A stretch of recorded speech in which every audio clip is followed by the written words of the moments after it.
So guys green screen पर कैसे आप बिल्लू को कॉमेडी फुल वीडियो बना सकते हैं उसका आई बटन पे जाकर क्लिक कर सकते हो, लिंक डिस्क्रिप्शन में। तो इसे डाउनलोड करने के लिए आपको सिंपली इसके लिंक को शेयर करके किसी भी विडमेट या किसी भी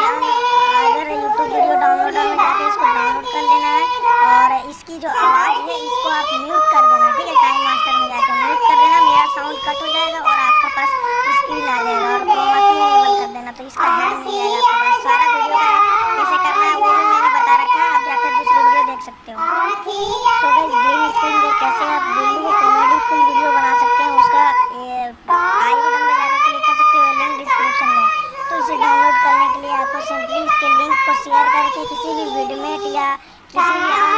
अगर यूट्यूब वीडियो डाउनलोडर में जाकर इसको डाउनलोड कर लेना है और इसकी जो आवाज़ है इसको आप म्यूट कर देना, ठीक है। टाइम मास्टर में जाकर म्यूट कर देना, मेरा साउंड कट हो जाएगा और आपका